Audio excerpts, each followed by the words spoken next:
Alright, 3, 2, 1, go. Hai, nama saya Filza. And I am Omar Allen. Selamat datang di Ocho Oneng Show. Welcome back to our show. So, apa kabar?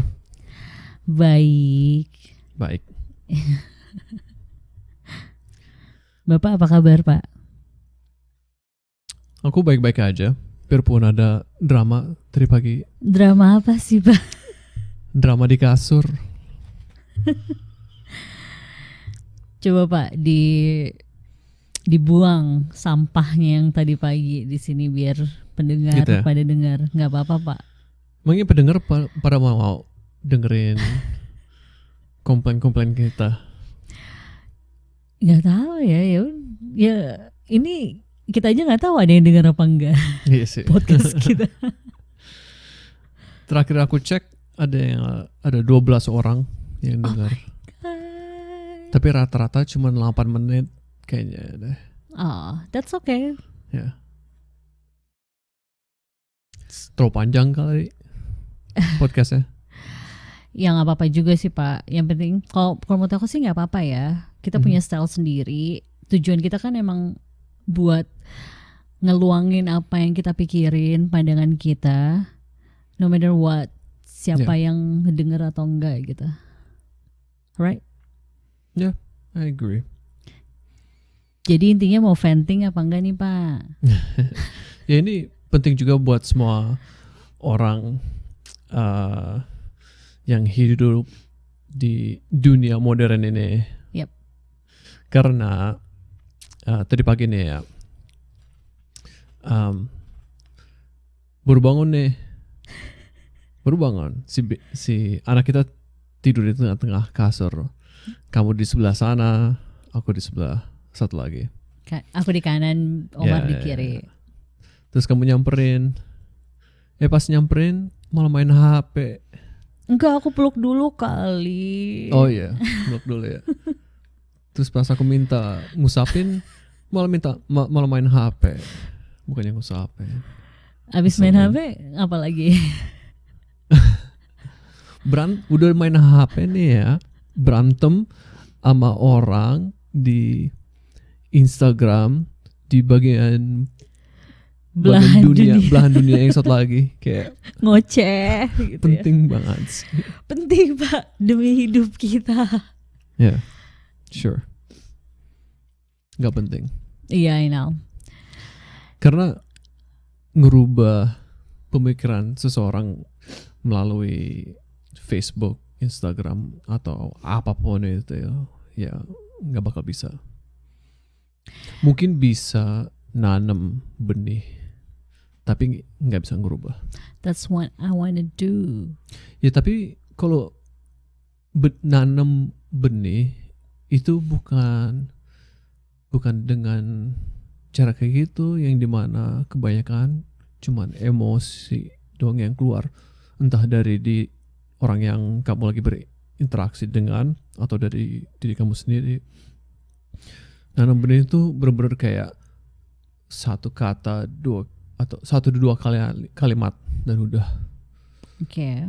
Dimana mereka akan curious, penasaran dengan sendirinya. Oke, dan salah satunya menanam benih dengerin podcast kita.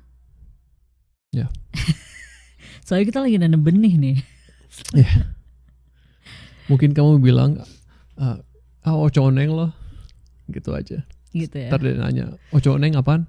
Oh, makanya dengerin podcast kita. Google aja. Kita sampai sekarang aja belum ngejelasin ke pendengar kita apa sih Ocho Oneng itu. Iya. Ya kan? Lama-lama juga pada ngerti. Iya. Nah, ntar mau snore. lagi ngapain kamu? Agak meler nih. Oh, kirain ini. Iya, jadi tuh ngisep kopi kan? Jadi Omar abis itu komplain kan karena gue pagi-pagi bangun ngomel-ngomel di Instagram, terus bawa negative Viti gitu ke sebelahnya dia, bukannya ngusap-ngusap sayang-sayang ngurusin suami. Ya. Gitu ya Pak? Ya. Iya Pak. Ada benernya, gue setuju banget. Emang kita harus nggak bawa hal-hal negatif ke kasur, ya Pak. Ya. Ya, jadi di dunia modern ini ya, hal-hal negatif yang biasa masuk ke dalam kamar itu biasanya melalui teknologi kan, kayak HP atau komputer. Jadi guru psikologi aku yang dulu ya, dia tuh HP aja nggak dibawa ke kamar, ditinggal di luar. Oke. Nggak dipakai buat alarm, nggak dipakai buat atau musik di kamar. Semua itu terpisah dan dia naruh HP-nya di luar. That's a good idea. Jadi intinya idenya ya kayak gini nih. Buat dia ngejelasin ke aku, kamar cuman boleh untuk 2 hal. Apa itu? Apa coba tebak? Tidur dan seks. Yes, tidur dan Ya seks. benar. Cuman itu 2. Karena semua aktivitas yang kita lakukan di kamar, baik sebelum atau benar-benar di luar jam tidur, itu mempengaruhi kualitas tidur kamu. Tidur. Oh, jadi maksud kamu hal-hal yang kita bawa sebelum tidur itu bakal ngaruh ke kualitas tidur kita. Ya, itu yang paling aku gampang jelasin sekarang ini ya. Kayaknya semua orang bisa tahu mood kita sebelum tidur itu mempengaruhi kualitas tidur kita. Kalau kamu baca sesuatu yang bikin kamu kesel, jelas akan macu adrenalin, di mana kamu butuh kayak melatonin untuk tidur. Jadi apa yang kamu baca bisa bikin kamu emosi. Dan juga layarnya itu sendiri, the blue light spectrum from the phone, itu mengurangi melatonin di tubuh kamu. Melatonin itu hormon yang kita butuhin untuk tidur. Karena blue light itu biasanya ada di pagi hari. Jadi kamu pagi hari nih terekspos dengan blue light. Melatonin disupres, nggak keluar. Kamu makin bangun. Ada bagusnya untuk kamu pas bangun nih ya, secepat mungkin terekspos dengan cahaya matahari. Oh, oke. Itu bagus untuk aktivitas sehari-hari kamu. Oke. Tadi ada Alexa bunyi ya. Iya, ngasih tahu ada orang. Ya, jadi gimana nih Pak untuk meningkatkan kualitas kasur kita? Pertama, jangan ada lampu yang terang banget, lampu LED yang terang banget itu di kamar. Punya lampu-lampu yang warnanya kayak orange, merah gitu. Kuning ya, yang dim, yang apa namanya itu, nggak bright. Berarti kayak lampu tidur tuh sebenarnya kurang oke dong. Tergantung lampu tidurnya apaan. Oh, oke. Kalau dia biru terang ya nggak bagus. Oke. Cuma gini, kan tadi kamu bilang di kamar tidur itu cuma boleh 2 hal, seks dan tidur. Kalau misalnya kan trennya pasangan-pasangan milenial itu untuk relationship, mereka selalu bilang harus ada pillow talk untuk bonding sama suami, hal-hal yang kayak gitu. Nah, what do you think about that then? Yeah, that's good. Tapi tergantung ngomongin apaan. Kalau ngomongin orang nggak boleh nih Pak. Kalau ngomongin orang yang bikin emosi ya, ya jangan. Tapi saya mendingan ngomongin orang sama Bapak dibanding ngomongin orang sama orang lain. Iya Pak, saya ngerti. Nah, hal keduanya adalah kan itu aktivitas di sekitar tidur. Lebih tepatnya sebelum tidur. Nah, ini aktivitas benar-benar di luar jam tidur juga bisa mempengaruhi tidur kamu. Contohnya ya, jangan olahraga di kamar. Oh ya, oke. Iya itu udah pasti. Karena dua hal bisa terjadi nih ya. Kamu masuk ke kamar dan otak kamu langsung mikir, oh gue di kamar. Ntar dan kamu mau tidur nih, malah otak kamu mikir, oh gue mau olahraga. Malah ningkatin testosteron daripada melatonin. Right. Atau sebaliknya kan, dimana kamu mau olahraga malah ngerasa ngantuk. Iya. Jadi kamu bisa ketipu oleh otak kamu. Yeah, that makes sense. Oke, jadi mulai sekarang cuma seks sama tidur aja nih. Jadi kalau misalnya aku masuk ke kamar, aku horny, jangan protes. Yeah. Gitu. Jadi sekarang mau ngebahas apa nih Pak? Habis ventingnya kan udah nih. Kita ngebahas apa yang aku komplainin tadi pagi. Iya, ada juga yang pengen aku bahas di dalam materi itu. Oke. Pertama ya, yang aku mau bilang adalah kita nggak mau ngejelekin orang. Ya. Kita mau membangun entah itu satu individual atau orang dalam skala besar. Ya.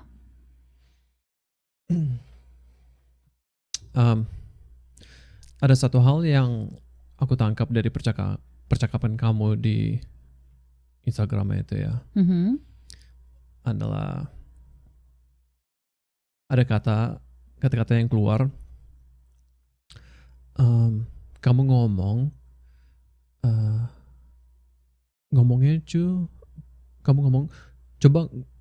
ngomongnya nggak pakai ngenyek, kayak gitu ya. Itu tepat. Kayak aku gitu. Bilangnya,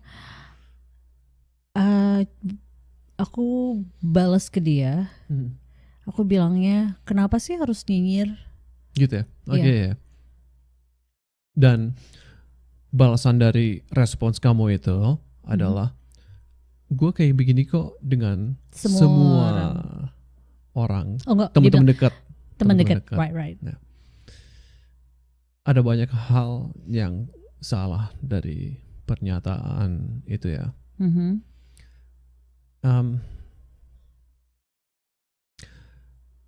Kalau artinya adalah permasalahan adalah di cara kita berkomunikasi. Oke. Itu bukan orang ini aja ya. Aku juga pernah mungkin masuk ke dalam fase seperti ini, di mana nyinyir atau ngenyek itu dinormalisasi. Right. Di percakapan sehari-hari. Dan itu yang menjadi masalah. Dan dia nggak sadar. Banyak orang yang nggak sadar kalau ketika lagi diskusi atau debat itu ada nyinyir. Banyak orang yang nggak sadar. Dan semua orang tuh bisa berubah. Yeah, agree with that. Yeah. Dan aku yakin kalau ini bukan di percakapan di internet atau hadap-hadapan, mungkin nyinyirnya itu nggak akan keluar. Oke. Ada kemungkinan untuk itu, karena orang punya perilaku yang berbeda, entah itu di di internet atau di one on one, hadapan-hadapan itu kan atau misalnya lagi beda di kan? formal meeting atau misalnya casual meeting, Ya. setiap orang punya mood Ya. yang berbeda. Kan kita pernah ngomongin ini di implicit bias kalau nggak salah Right. ya. Perilaku kita. Aduh, Perilaku- ngomong bahasa Indonesia lagi ngaco banget nih hari ini. Kita Ya. Itu ditentukan oleh lingkungan, dipengaruhi atau ditentukan oleh lingkungan. right. Jadi maksud kamu mungkin orang yang tadi pagi aku ngobrol itu dia kayak gitu belum tentu belum tentu setiap saat gitu. Ya. Oke. Tapi permasalahannya adalah semakin kita menormalisasikan percakapan yang nyinyir kayak gitu, Yang menyudutkan, yang kasar, Mhm. itu kita akan semakin parah, akan semakin ke arah yang lebih parah kalau kita nggak sadar dengan perilaku kita sendiri. Benar. Jadi bayangin deh, mungkin tadinya kamu orang yang normal-normal aja deh, Iya. orang yang baik. Terus kamu nemu HP untuk pertama kali. Iya. Dan kamu sadar, oh di HP, di internet bisa ngomong apa aja tanpa filter kan? Ya kan? Dan kamu sadar, biasanya orang yang baru masuk ke dalam dunia itu, mereka tuh sadar dengan nyinyirnya mereka itu. Oke. Karena ada rasa enak. Kalau ngomong, lo gimana ya? Coba contoh nyinyir, aku nggak pinter pakai kata-kata nyinyir. Gimana ya? Contohnya apa ya? Apa ya? Kayak mendingan aku buka handphone aku baca. Jangan deh ntar. Kayak misalnya ya kayak gini, percakapan yang biasa aja ya. Filza apa kabar gitu kan. Oh baik, anaknya udah berapa sekarang? 1. Kok baru 1 sih? Kok gak nambah lagi? Itu salah satu nyinyir gak sih? Padahal hidupnya udah enak, kok cuma 1 anaknya. Nggak tahu deh. Menurut aku sih itu nyinyir. Nyinyir itu. Iya. Oke. Atau misalnya lebih kayak gini. Gimana coba? Makanya jangan baca komen-komen doang, tapi baca artikel coba. Oh iya bisa. Kayak ada yang suka ngomong kayak gitu. Coba baca-baca lebih. Kesannya kayak kamu nggak pernah baca. Iya, right, benar. Dan waktu kita pertama kali, jadi ini yang terjadi di otak kamu ya. Itu kan ngomong kayak gitu, ngetik kayak gitu, itu suatu perilaku kan. Iya. Tadinya pertama-pertamanya di mana kamu melakukan perilaku itu, kamu dapat semacam dopamine rush. Right. Kamu dapat kayak reward di otak kamu. Perilaku itu sendiri menjadi rewardnya. Oke. Kadang-kadang tuh perilaku itu bisa dikasih reward atau dikasih hukuman. Tapi perilaku itu sendiri bisa jadi rewardnya. Jadi masuk ke dalam siklus yang negatif.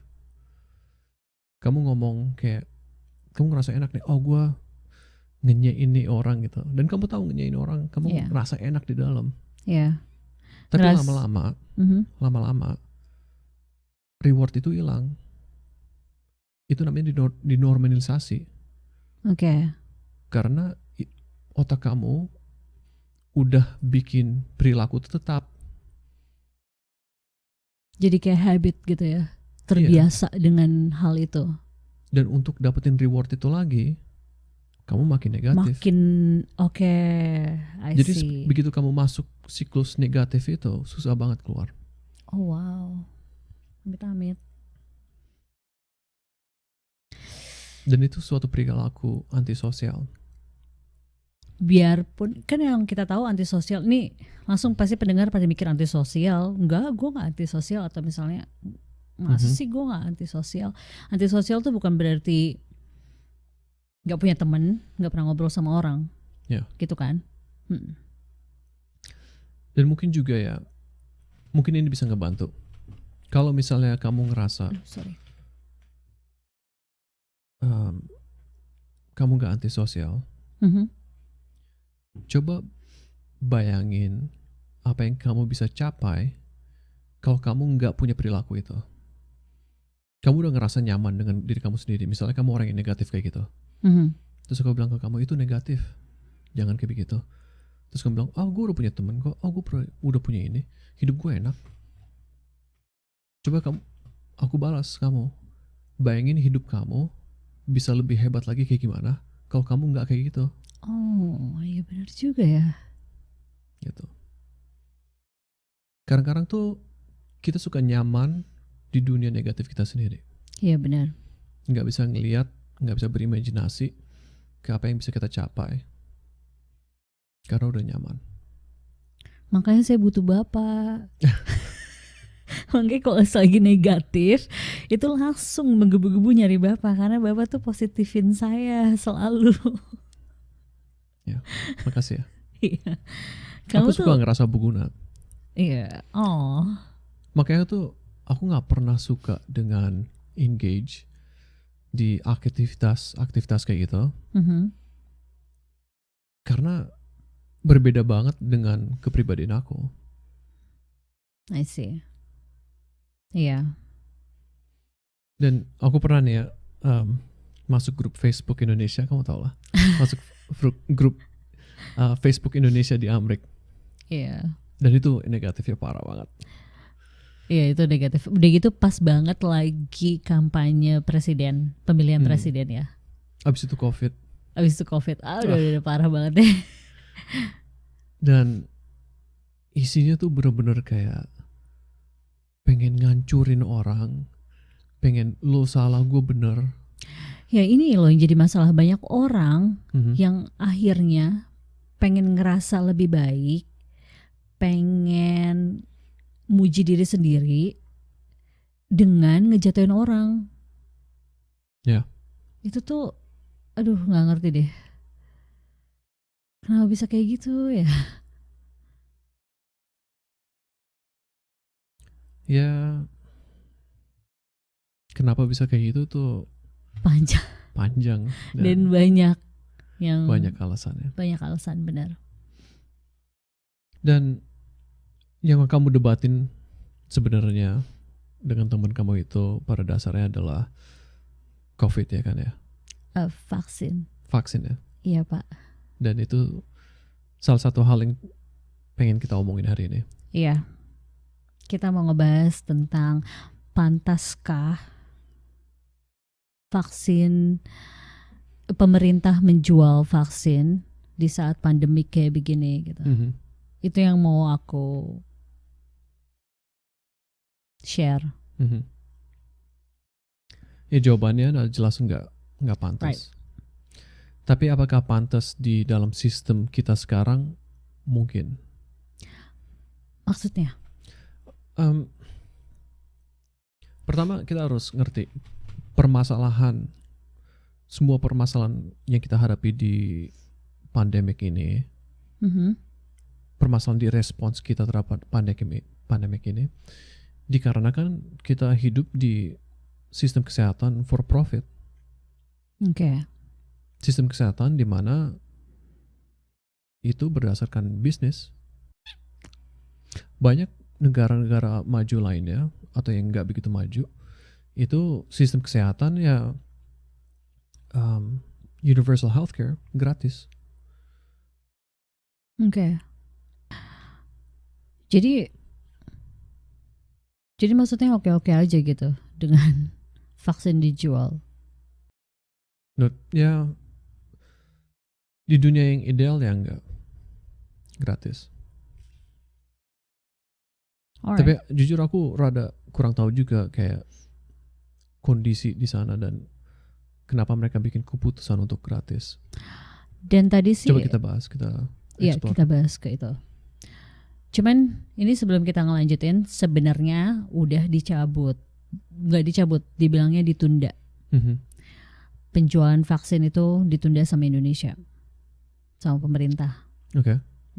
Cuman kita tetap mau bahas, artinya kalau ditunda akan ada, tetap akan ada dijual gitu. Mungkin kita nggak tahu momennya.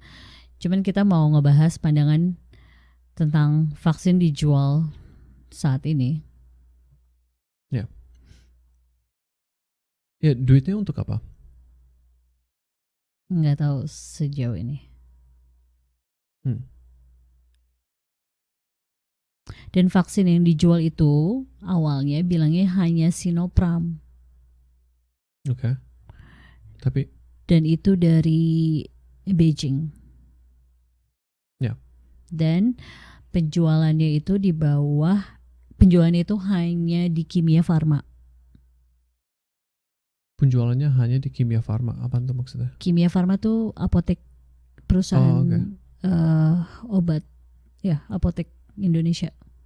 Jadi cuma ada apotek yang boleh ngejual gitu. Pemerintah nggak ngejual. Gimana ya? Itu keputusan BUMN. Dan ya jadi kalau misalnya Kimia Farma yang jual nih ya, duitnya balik ke pemerintah atau untuk keuntungan Kimia Farma? Nah itu kurang tahu. Aku yakin sih untuk keuntungan Kimia Farma. Oke. Berarti artinya pemerintah membiarkan ada perusahaan yang mengambil keuntungan dengan menjual vaksin di saat pandemik ini? Ya. Oke. Ya jadi itu cara kerja sistem kesehatan untuk profit. Right. Dan permasalahannya adalah dengan sistem kayak gitu, kebutuhan kesehatan itu nggak didahulukan berdasarkan kepentingan, tapi berdasarkan siapa yang punya duit. Yeah. It's sad though. Ya. Dan hasilnya adalah, ya contohnya kayak adalah pasti aku yakin salah satu fenomena yang lagi terjadi di Indonesia sekarang ini, aku kurang tahu, mungkin kita bisa cari tahu nih ya, adalah pekerja-pekerja kesehatan pasti banyak yang nggak di vaksin dan banyak yang mati. Iya. Itu benar. Iya, itu yang terjadi. Oke. Dan makanya kenapa Amerika kemarin ngirim 3 juta vaksin Moderna, dan Amerika bilang itu untuk tenaga kesehatan Indonesia, karena mereka tahu kalau tenaga kesehatan Indonesia sendiri itu belum dapat vaksin. Banyak yang belum dapat vaksin. 3 juta vaksin. Dan semua 3 juta vaksin itu untuk pegawai kesehatan. Udah pasti mereka dapat. Right. Amerika bilangnya gitu. Kita kan nggak tahu kan gimana pengelolaannya di sana. Apalagi ditambah beberapa negara udah buka bordernya, cuman untuk orang-orang yang punya vaksin-vaksin tertentu.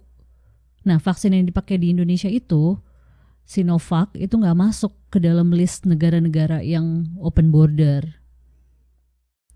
Aku mikirnya, misalnya nih Amerika udah bilang, oke, ini vaksin untuk nakes tenaga kesehatan.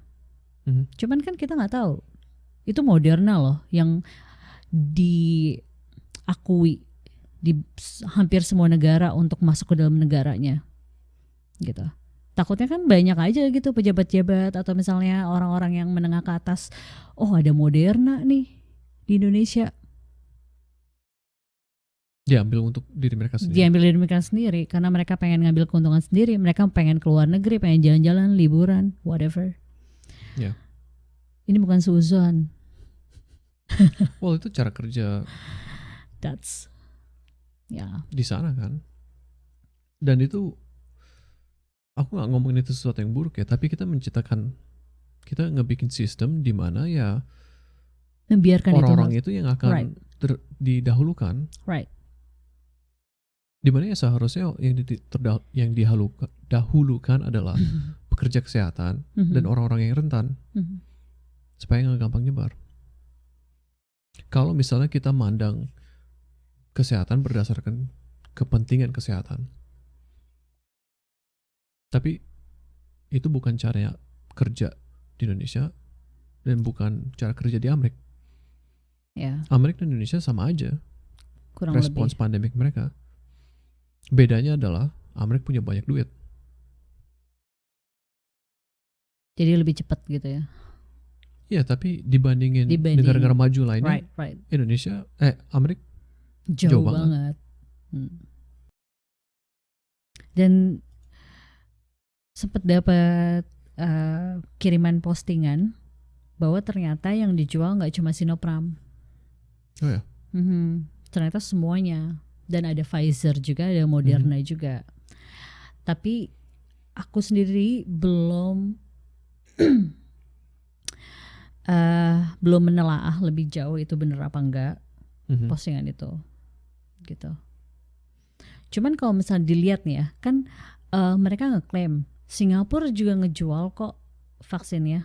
Yeah. Kita harus lihat nih, Singapura, ya Indonesia kan yang jual Sinopharm, sedangkan yang dikasih gratis atau misalnya gotong royong vaksin itu Sinovac kebanyakan, dan sekarang baru masuk apa tuh namanya, AstraZeneca. Yeah. That one. Kita lihat persentasi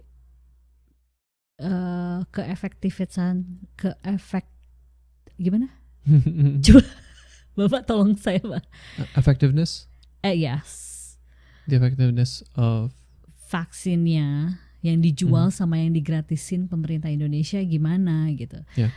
Kalau Singapura ternyata yang dijual itu apa? Sinovac ya? Sinovac doang. Sinovac doang kan. Ya, aku yang baca. Jelas efektivitasnya itu rendah, paling rendah. Dan 51. yang digratisan ya, dia range-nya tinggi banget, 51 sampai 84%. Dan WHO cuman bilang itu boleh dalam keadaan emergency. Right. Doang. Sedangkan di Indonesia Sinovac yang dipakai utamanya. Ya. Dan yang dijual Sinopharm. Ngerti nggak maksudnya? Ya, jadi di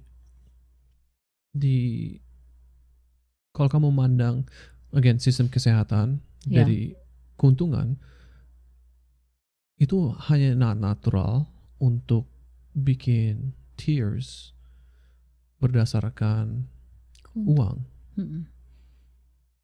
Jadi yang ya kayak gitu. Tapi juga permasalahannya bukan di Indonesia doang ya. Amerika juga punya. Kalau misalnya Amerika mau ngelepas patennya untuk keadaan emergency doang. Paten apa nih Pak? Lebih dijabarin. Moderna dan excuse me, paten-paten vaksin yang dibikin di Amerika kayak Pfizer dan Moderna, Johnson & Johnson. Kalau misalnya mereka mau ngasih patennya untuk negara-negara lain untuk bikin, kita nggak akan ada dalam posisi ini sekarang. Oke. Maksudnya kayak formula si vaksinnya itu dikasih ke negara-negara lain gitu ya. Masa sih bisa aja loh yang namanya orang udah misalnya nih Amerika ngelepas nih paten vaksinnya. Mungkin nggak negara lain bakal diambil, tapi tetap aja ujung-ujungnya ngejual. Ya. Ya kan? Tapi kemungkinan kita akan di dalam posisi yang lebih baik daripada sekarang. Right sih. Ya. Aku baca-baca ya, Cina tuh memang ngebikin banyak banget Sinovac dan Sinopharm. Udah ratusan juta dikirim ke Indonesia. Wow. Sedangkan Amerika cuma ngasih kayak berapa? 4 juta ya? 3 juta tadi. 3-4 juta kayak gitu. Iya. Itu iya sih benar. Itu apaan? Nggak ada. Dikit banget kan itu. Iya. Orang Indonesia ada berapa? Buset, ratusan juta. Ya makanya. Ya jadi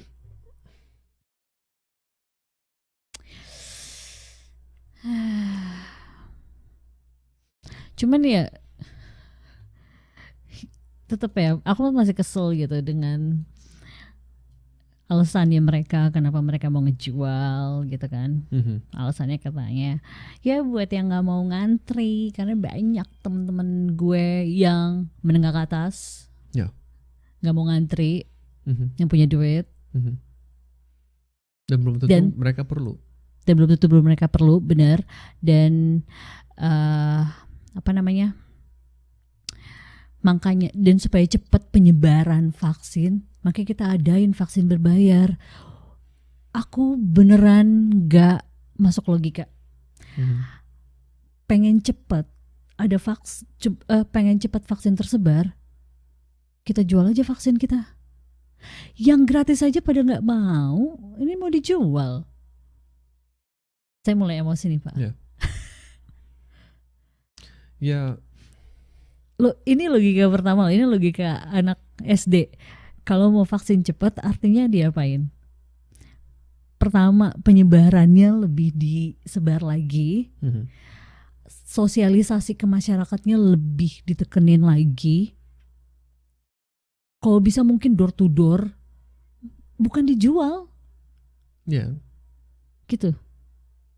Jadi orang-orang yang rata-rata di Indonesia pemasukannya paling berapa sih sebulan? 2-4 juta? Kita taruh ya 24 juta kali ya. Di Jakarta. Ya mungkin beda-beda Beda-beda setiap di kota. kota dan provinsi. Tapi ya 800.000 ya. Iya sekitar 800-900. Bahkan ada yang bilang sampai sejutaan ada. Itu banyak banget untuk Iyalah, orang-orang gila biasa. kali ya. Dan Ya, buat orang yang gajinya 50 juta bilang nggak apa-apa. Coba pikirin gitu, yang lebih penting ini vaksin kenapa nggak kita pakai? Jelas-jelas nakes aja banyak yang belum divaksin gitu. Ya, jadi gini deh, buat yang lagi ngedengerin, kenapa ini jadi masalah banget ya? Karena yang butuh vaksin adalah orang-orang yang akan lebih sering terekspos, ada kemungkinan lebih tinggi terekspos oleh COVID dan mengalami gejala yang serius. Contohnya kayak orang-orang pekerja kesehatan, mereka harus diprioritaskan dan mereka kebanyakan nggak dibayar tinggi. Right. Dokter mungkin dibayar tinggi, tapi perawat, medical aid, pembersih rumah sakit, orang-orang yang kerja di rumah sakit tapi biasanya nggak dipandang, mereka juga penting di saat-saat kayak gini. Siapa yang bersihin kamar ya? Siapa yang bersih toilet ya? Kan ngebersihin rumah sakit itu penting banget untuk mengurangi penyebaran infeksi. Benar. Dan biasanya orang-orang yang kerja di situ bayarannya udah rendah banget. Mana mungkin mereka ada uang untuk bayar segitu. Dan satu lagi, di Indonesia itu kan kulturnya beda ya sama Indonesia. Bukan cuma pekerja di rumah sakit aja yang butuh vaksin cepat, tapi coba lihat tukang ojek, angkot, supir angkot, supir bus, kereta, itu kan mereka ketemu orang tiap hari kayak gimana gitu. Orang-orang yang di service industry. Iya, itu yang mereka lebih butuh, dan mereka gajinya berapa sih? Dan tanpa mereka ekonomi nggak akan ada. berjalan. Jadi kalau kita mentingin eksekutif, CEO, orang-orang yang berdasi kerja di ruang ber-AC, iya, yang lantai berlantai-lantai, atau bisa kerja di rumah, ya atau kan? yang masih bisa kerja di rumah, buat apa? Makanya. Dan mereka hidup di dunia yang berbeda kayaknya. Tapi mereka kan tuh mereka akan ngomong, kita nggak mentingin mereka kok. Dengan ngasih barrier uang itu secara tidak langsung mementingkan mereka. Atau mungkin secara langsung ya. Tapi itu intinya cuma mereka yang bisa beli, ya mereka yang akan didahulukan. Begitu cara kerja sistem kesehatan di Indonesia dan juga Amerika. Dan itu ya senjata makan tuan, or you're shooting yourself in the foot. Right. Itu benar-benar kayak kok ada gitu ya yang apa ya, yang nggak mikir sampai ke luas itu gitu. Karena kita udah lama Mhm. hidup di sistem kayak gini. Jadi orang tuh nggak bisa berimajinasi sistem yang lain. Oke.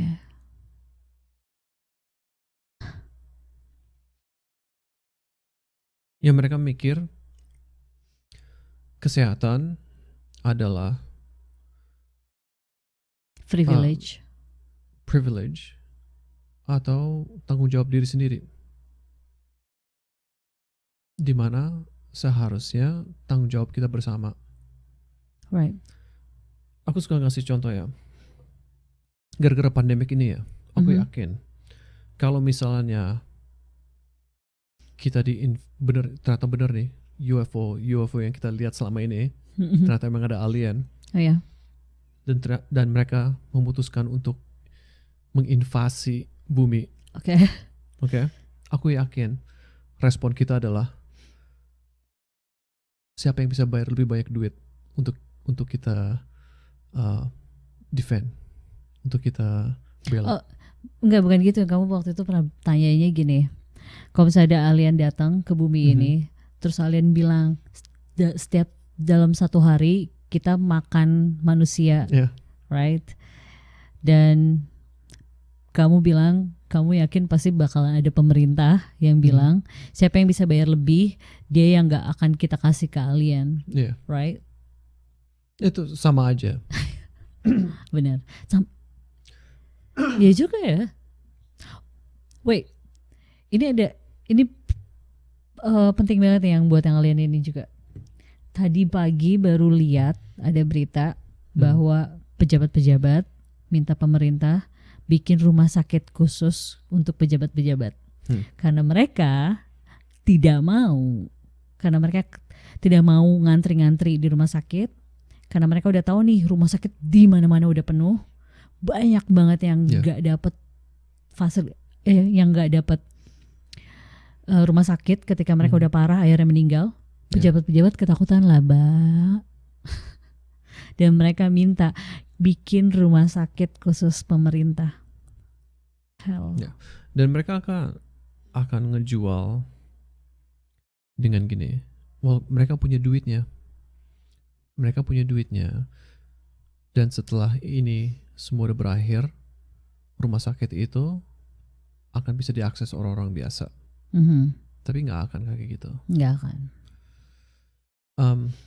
Intinya kita nggak perlu ada di posisi ini sekarang. Kalau dari dulu kita mandang sistem kesehatan dari segi siapa yang butuhin, bukan siapa yang punya duit. Benar. That's sad. Dan jadi untuk membiayai ini semua, ya Indonesia atau Amerika harus menuju sistem kesehatan universal healthcare, di mana semua orang bayar dan semua bisa akses berdasarkan kebutuhan. Indonesia udah punya universal healthcare, which is BPJS, tapi sistemnya masih kacau banget. Iya, disabotase mulu. Iya, pastilah. Dikorupsi mulu.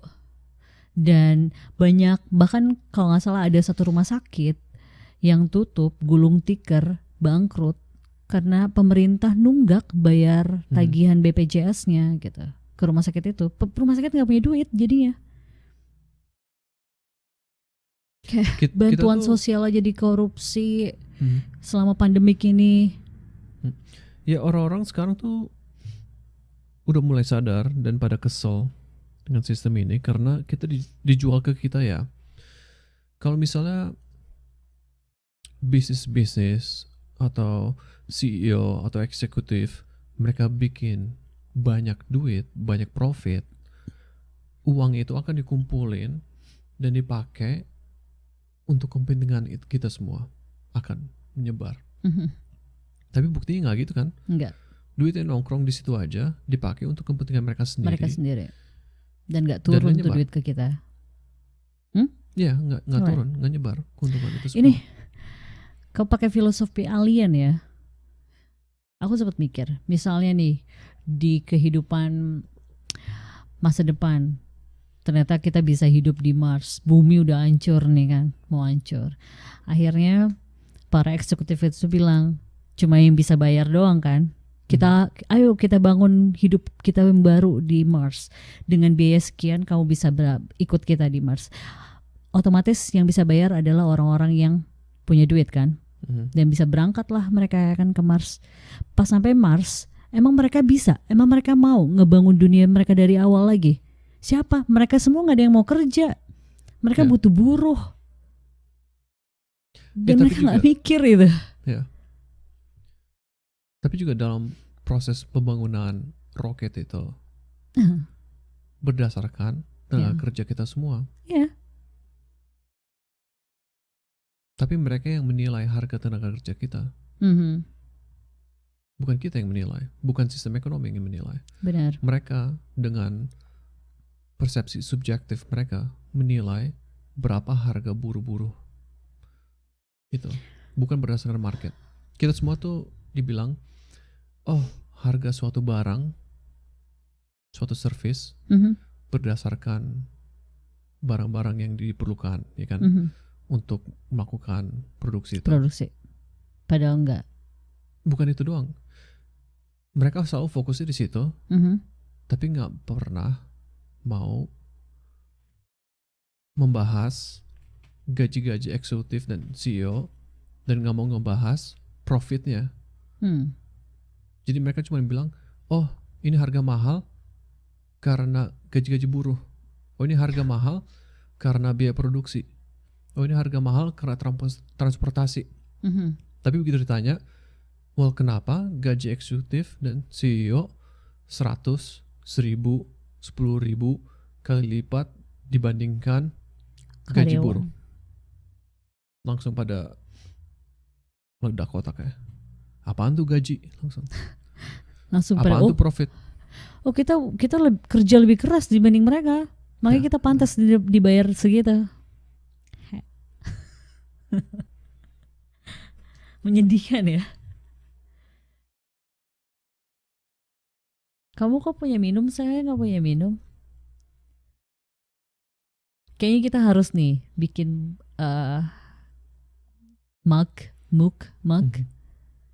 muge khusus dengan label Ocha Oneng Show. Ya nanti kalau ini menghasilkan uang. Oh my god. Apalagi Pak?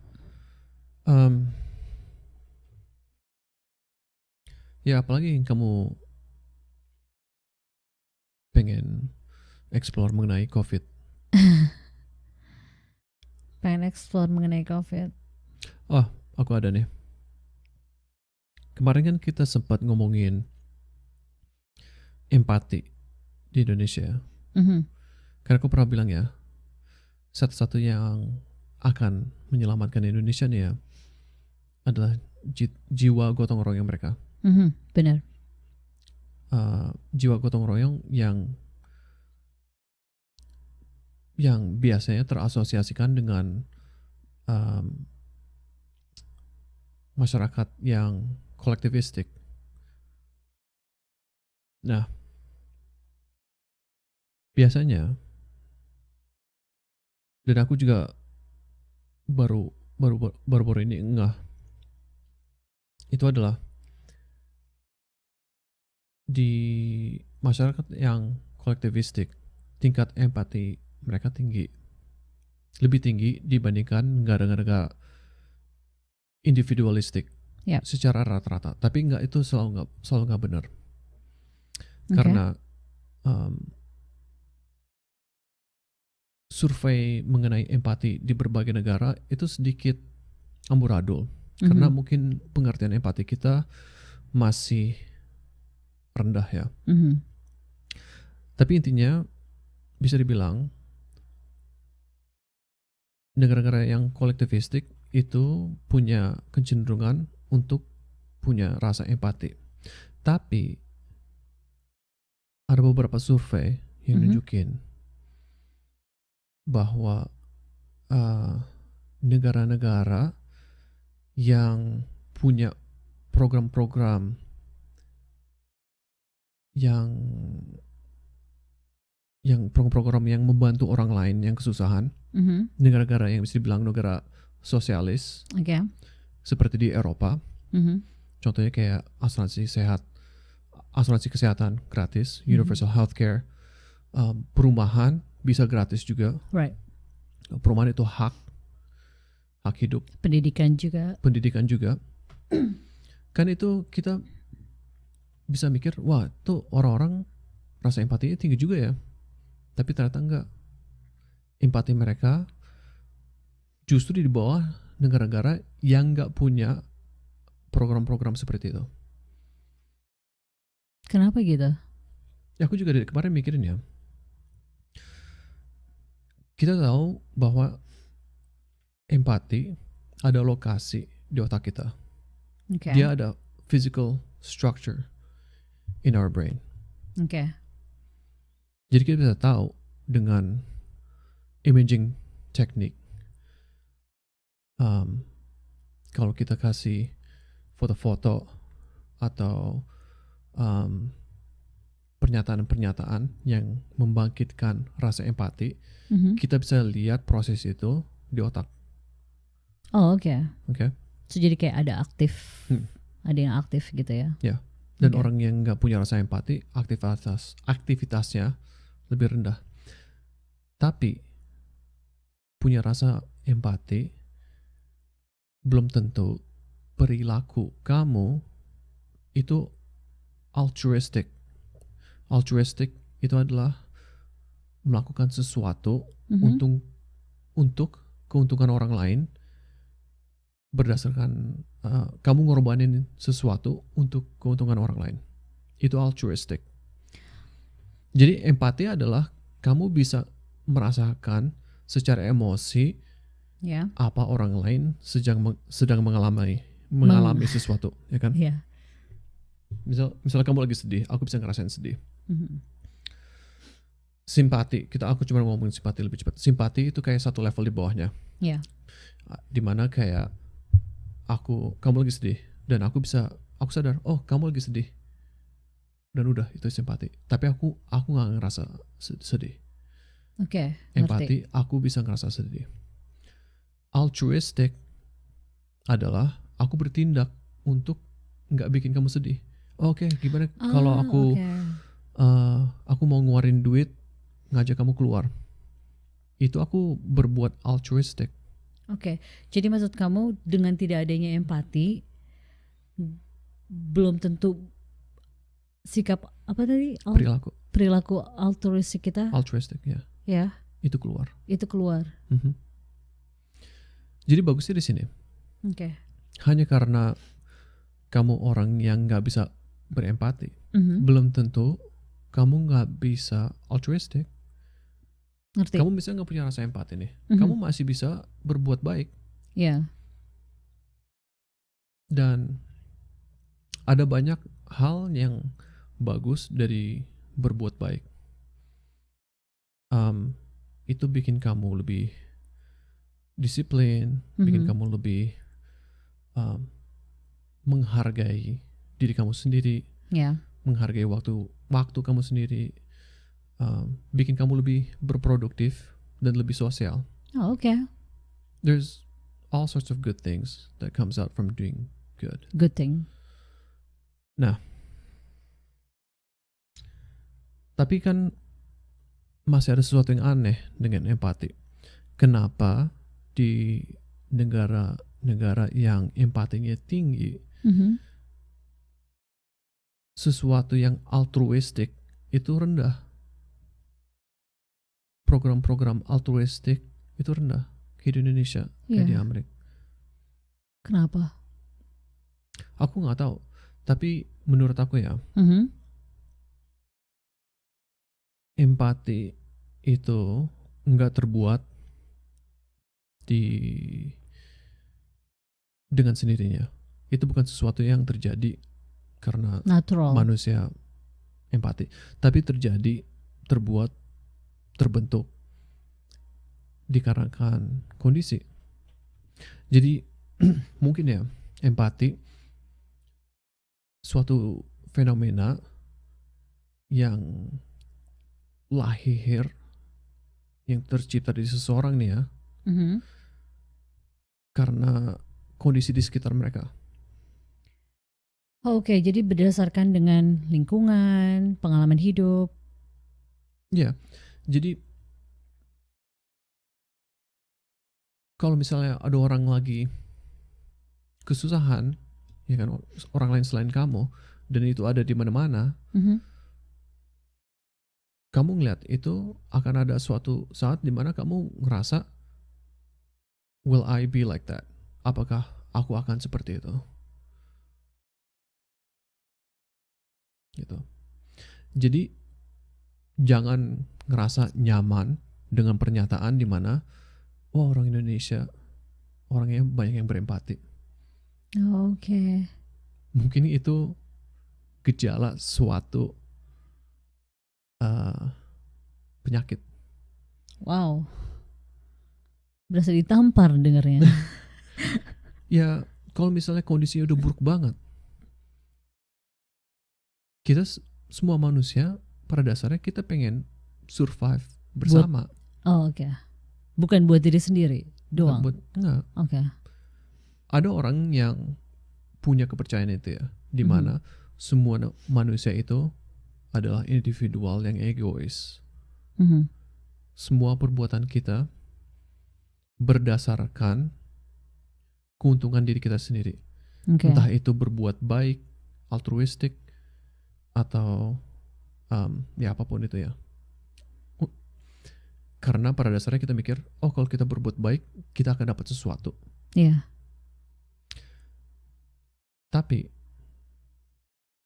di binatang-binatang lain, manusia pada dasarnya binatang, tapi kita lebih sophisticated, kita lebih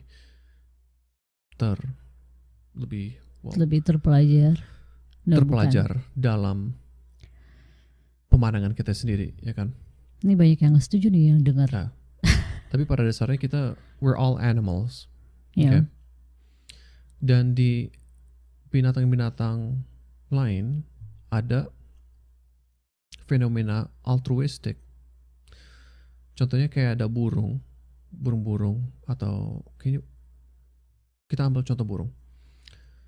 Kalau burung-burung lagi pernah nongkrong di pohonnya ya, ada satu burung ngelihat ular lagi datang. Burung itu akan mensignalkan ke burung-burung lain ada ular.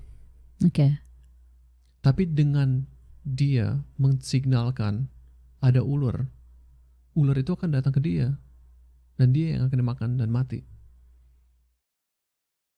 Itu contoh perbuatan altruistik di level paling tinggi.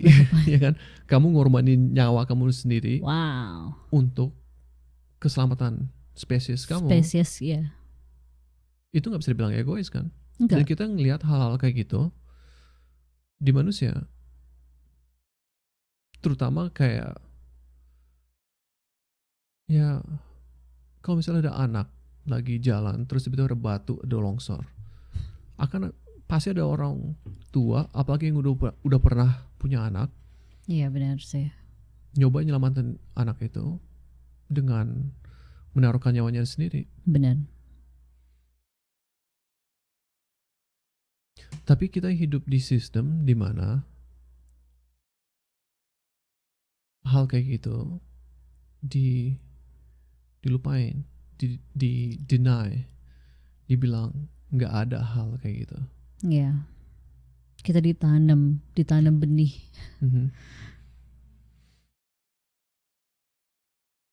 Ya makanya kita punya sistem kesehatan kayak gini. Dan makanya kenapa ada orang yang setuju aja dengan sistem kesehatan yang profit ini. Ya. Dan ya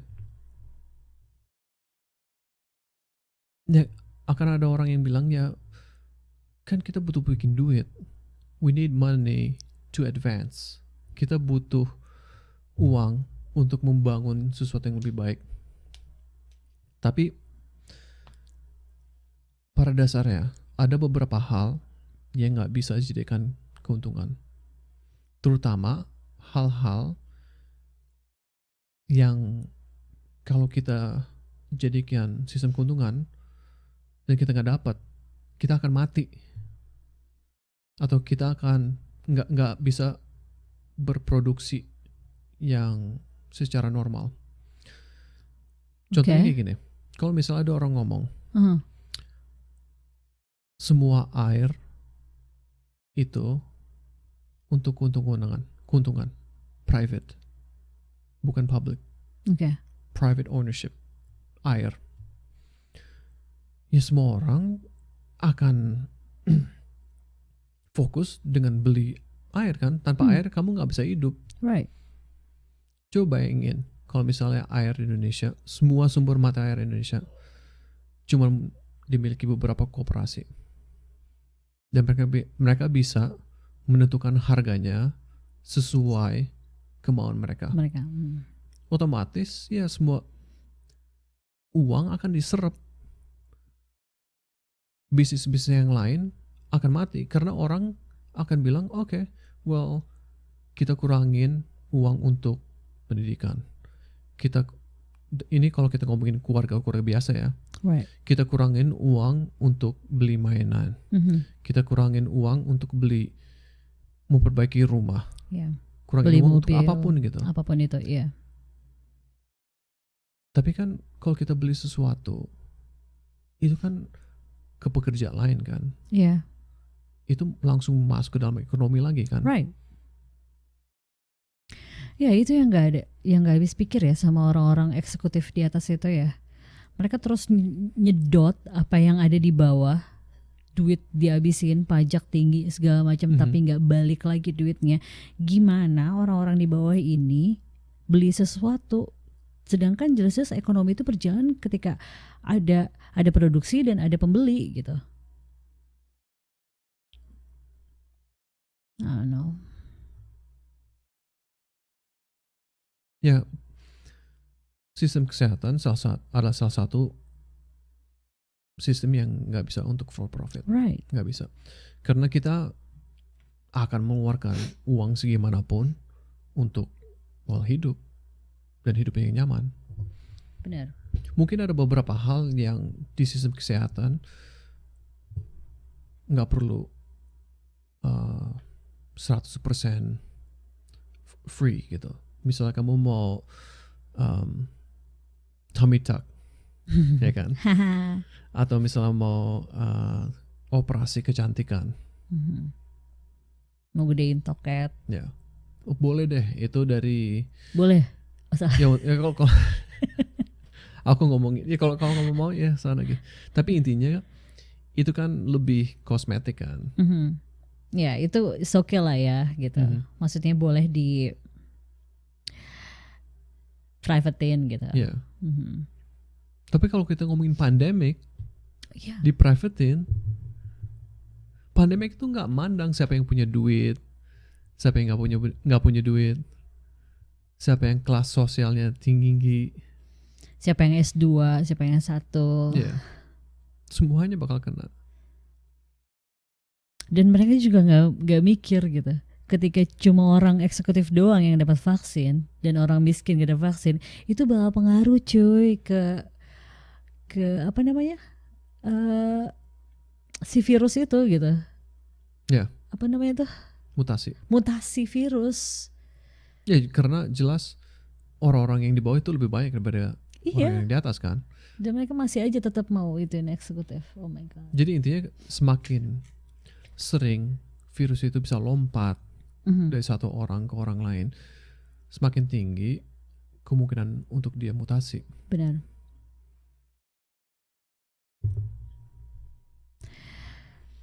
Dagelan, coneng banget dunia ini. Dan satu hal yang bikin aku agak masih kesel dengan soal tadi pagi itu ya. Sekarang sih udah mendingan, kamu udah ngasih pandangan yang bagus ke aku gitu. Kamu udah ini ya, dapat terapi kali kamu ya. kamu kan terapi aku. Ya. Satu hal yang bikin keganggu, bukan kesel ya, yang agak sedikit menggelitik dan mengganggu aku, ada kata-kata di mana fokus saja sama keluarga, urus saja keluarga lo, dan bantuin orang-orang, nggak usah seuzon, nggak usah punya pikiran buruk sama pemerintah. Antara baca itu ya, antara aku ketawa sih jujur, karena Kesannya kamu kayak nggak pernah ngelakuin hal-hal itu ya. Ya, aku nggak bantuin teman, aku nggak ngurusin keluarga. Kamu diurusin nggak sama aku? Enggak kayaknya. Tadi kan kita habis ngobrol. Aku nggak ngurusin. Nggak dikasih. Minta diusapin punggung aja nggak dikasih kan? Aku orang yang simple, yang disuapin aja udah seneng. Oh ya udah. Dan aku kayak orang yang nggak ngurusin lingkungan aku atau nggak ngelakuin sesuatu buat komunitas. Should I kayak ngejabarin apa yang udah gue lakuin buat hidup gue? Enggak kan? Wasting time kalau aku ngelakuin itu. Dan aku cuma pengen bilang gitu ya, kayak mengkritik pemerintah, memprotes pemerintah, atau kalau pemerintah membuat peraturan konyol kita punya reaksi, itu bukan hal yang negatif. Being positif itu bukan berarti apa yang sedang terjadi di dunia ini, kekeosan apa yang sedang terjadi di dunia ini, kita tetap senyum, tetap bahagia. Bukan kayak gitu. Itu gila kayak namanya. Kau tetap senyum. Ya jelas argumentasi dia tuh di mana-mana kan. Orang itu. Ya pada dasarnya kalau udah nggak bisa menjelaskan atau argumentasi poin yang lagi didebatin, akan ngomong kayak gitu kan, akan ada red berusaha herring, nyerang ya ngebawa sesuatu hal lain yang gak ada hubungannya, right. Dan juga kedengarannya kayak, menurut aku ya, aku baca itu ya, aku kayak, kalau misalnya kamu orang yang baik, punya prinsip untuk berbuat baik itu bisa di lingkungan sekitar kamu dan juga untuk orang-orang yang kamu nggak kenal. Benar. Kenapa nggak bisa konsisten dengan hal itu? Iya. Dan dengan cara kita protes sama pemerintah, kritik pemerintah, itu adalah salah satu gue ngurusin keluarga gue. Karena apapun yang dibikin sama pemerintah, apapun yang keluar dari pemerintah, peraturan baru or whatever, itu akan berpengaruh gitu ke hidup keluarga gue, saudara-saudara gue yang ada di Indonesia saat ini ataupun masa depan gitu. Ya. Oh ya. Dan itu salah satu gue buat peduli. Ya, pemerintah pada dasarnya adalah diri kita semua. Kamu ngekritik pemerintah untuk memperbaiki keadaan, dan juga itu secara nggak langsung adalah kritik diri kita sendiri, karena pemerintah itu tercipta dari masyarakatnya, ya kan? Dan kalau kamu mau punya masyarakat yang lebih bagus, ya jelas harus mengkritik pemerintah yang lahir dari masyarakat. Itu tersendiri. Aku ngomong bahasa Indonesia-nya lagi ngaco banget hari ini. Gak apa-apa Omar. Udah lama gak podcast. Ya udah libur gara-gara masalah mikrofon. Dan ini kita gak bilang ya ini mikrofon baru. Iya, kayak kalau misalnya kita lagi protes sama pemerintah yang ada, bukan berarti gue ada di pihak oposisi. Gue juga gak suka sama oposisi pemerintah yang saat ini di Indonesia gitu. Artinya gue bakalan bersuara, bakalan bereak bereaksi ketika ada peraturan baru yang tidak menguntungkan rakyat. Itu. Ya policy-nya yang penting. Iya, bukan siapa yang ngejalanin siapa. Gue nggak nyerang personalnya, gue nggak nyerang Jokowi, gue nggak nyerang siapalah itu menteri-menterinya pemerintah gitu. Yang lagi gue serang adalah peraturannya yang dibuat gitu.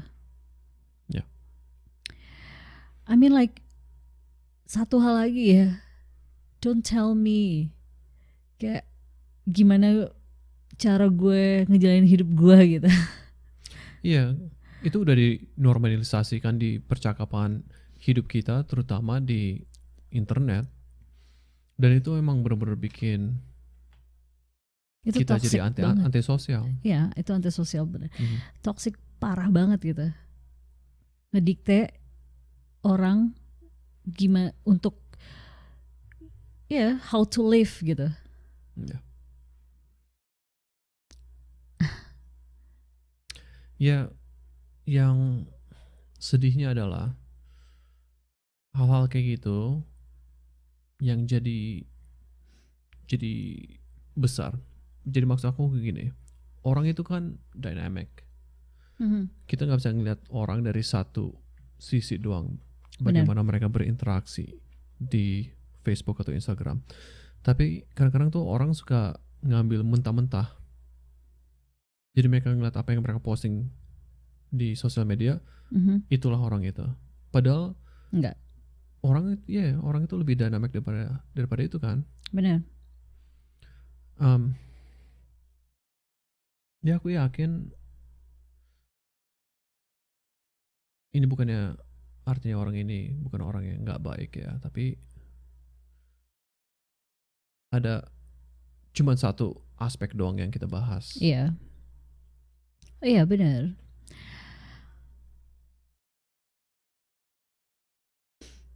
Dan sayangnya ini aspek yang penting banget. Iya, ini aspek yang penting banget karena ini pengaruhnya besar gitu buat orang yang baca statusnya, orang yang ngamatin gitu. Tapi back to the point. Ya. Oke. Apa yang kita bahas? Mungkin sekalian nutup nih ya. Benar. Adalah yang pertama kita bahas adalah jangan bawa hal-hal negatif ke kamar. Ya Pak. Itu yang penting. Ini untuk semua orang. Tidur itu penting. Iya. Jadikan kamar tidur itu tempat untuk Istirahat. refreshing, istirahat, recharge ya. energi mental. Ya. Kedua adalah hal-hal yang lagi terjadi di pandemik ini enggak tercipta dengan sendirinya. Ini dikarenakan sistem kesehatan kita ya yang for profit, yang mendahulukan kepentingan orang-orang yang nggak perlu didahulukan.